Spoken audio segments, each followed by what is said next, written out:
Kim Kardashian revealed how she suffered for her fashion at the Met Gala. So Kim wore, we talked about it yesterday, this silver metallic dress with the corset that made her waist look, well, almost like unnaturally tiny. In a video, Kim revealed she could hardly breathe or walk in the dress. Watch. How's the breathing? How's it going? It's an art form, but I got it. This is my shoe. It's clever because if I had a shoe with the heel gets stuck in the metal skirt. And so that was our issue of walking. So I'm going to have to put these on. And to wear these, you're on your tiptoes and you're balancing the whole time, flexing your calf muscles. Ooh, okay. Would you suffer for fashion like Kim? Just so you know, she hasn't done this. This isn't the first time. I just want to give you guys some context. In 2019, she wore that wet Met look, if you guys remember, by Thierry Mugler. Very skinny, and talked about waist training there. And then in 2022, that Maryland dress, she openly said, I starved myself to lose like 6 pounds to get into it. I find this really unhealthy. I get that it's like a costume, but this is also a platform for like young girls in a climate in which young girls are killing themselves over social media at an alarming rate.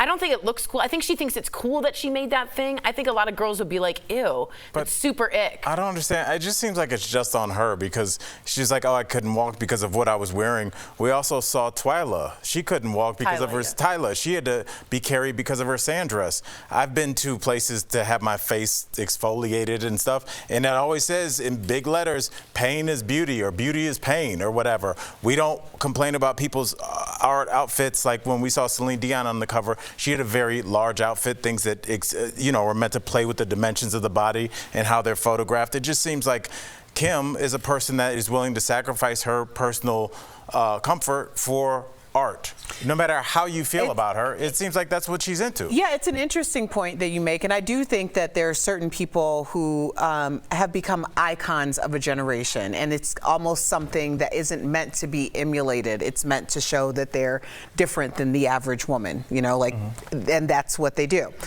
I think it's a little different when we're talking about like pain is beauty or beauty is pain type thing, because when I think about like aesthetic services, which is what you're referring to, I go and get aesthetic services like laser treatments and needling and stuff like that because I have acne historically. We all get those treatments, right? So I do that, and then a part of it is also the fact that I do it so much that now I don't even cry anymore, which I can understand is kind of what you're getting to the point of with Kim. I just think one is to like better yourself in some capacity for the person that is viewing this, and another, like, she seems so miserable and uncomfortable. I think a part of what makes a lot of these iconic looks so iconic, when you brought up Tyla, is although she had to be moved from place to place, she seemed happy. Yeah, I'd be happy if somebody's carrying me. She seemed like there was like life in her. Kim literally looked like the life was being squeezed out of her, and I think that's the reason why so many people had reactions to it. It's problematic, in my opinion. I agree with all the young girls that already struggle with eating disorders. It is extremely problematic. I agree with you. Okay, so speaking of Kim, it appears Netflix has edited out the boos she received at the Tom Brady roast. We do that for Tori every show.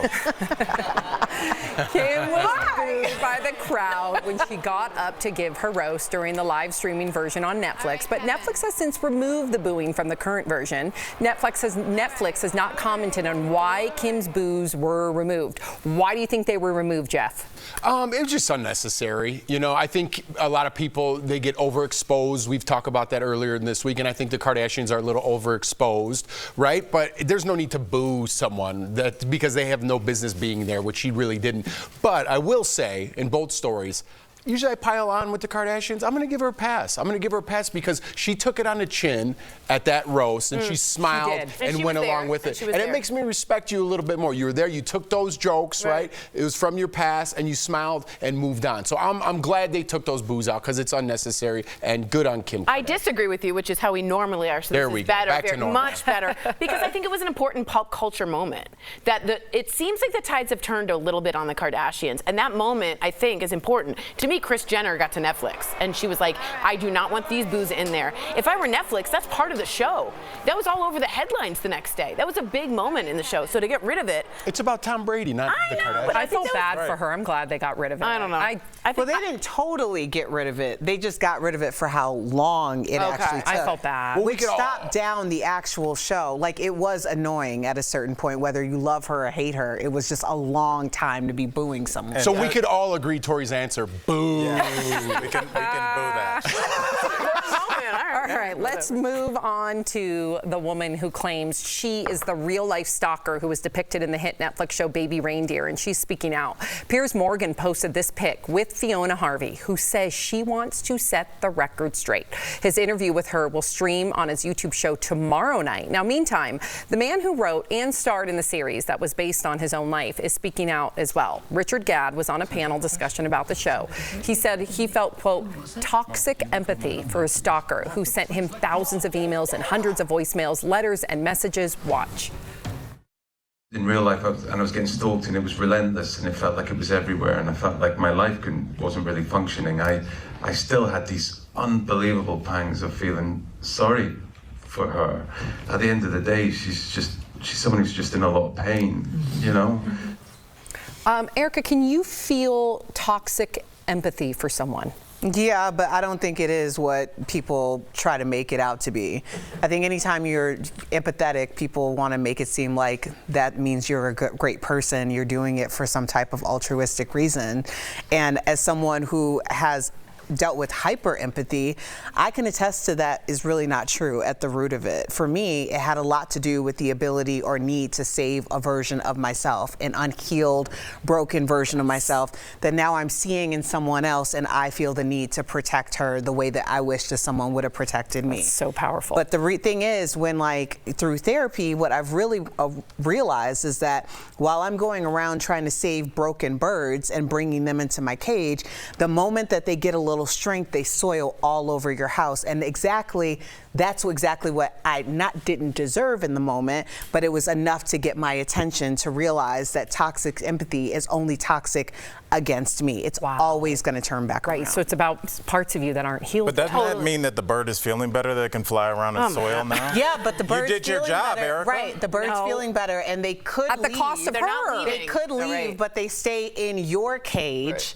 Because you should have never kept them in there for as long as you did. That was a decision you made, not because you're an empathetic, lovely person. Right. It's because you needed them. Yeah. Maybe you could just shut the cage better and it'll stay in there. This is a hypothetical, metaphorical cage. I do want to let you know very quickly, please. ignore Al. Yep. She did, the Real Stalker did send, this is real, 41,000 emails, 744 tweets, 100 pages of letters, and 350 hours of voicemails, okay? Now, I say that because the truth in any defamation case is your best defense. So if she really is this type of person, he's fine because she's now threatening to sue him for defamation. However, if you do watch it, and I don't want to spoil too much, he claims she has been convicted, jailed, had a restraining order charged, and the real Fiona is saying that never happened. So there is some grounds here. Do we know if she's telling the truth when she says that never happened? We looked it up. We couldn't find any charges and convictions. And again, she's Scottish. He played her Scottish. She's an attorney. She's an attorney in the movie. She was, I mean, it's very... She changed her name, I just feel like people didn't look at this the same way I did. I saw an adult, this guy, who made a series of decisions. And those decisions came back to bite him. He continuously indulged her over and over again. I think but that's common. But that is common for people dealing with trauma and abuse. That it is common. Okay, but he made those decisions to continuously engage her every day. But it was a decision he made as a free-functioning adult. And, you know, he decided to, with that, I'm not saying what happened to him was correct, but he continued to go over with that casting director night in and night out. And they showed his girlfriend saying, why are you going over there? You keep saying something. He made a series of decisions, and then at the end he made a movie about it and said his situation was toxic. But I saw a man that made several decisions, and this was the result of them. There was also an unfair power dynamic in that. He also was trying to heal and figure out some personal issues. He was also trying to get his career off the ground, Sam. Yeah, I see that. I think both can be true. I think it's a complicated movie, and it's a complicated story, and he played it real. Yeah. But now what? She's soiling in his cage. Yeah, she's right. See? But that's where you want it to soil, is in the cage. Erica said around the house. All right. You live there? Okay. The cage is all right. What do you want the bird to do? Okay.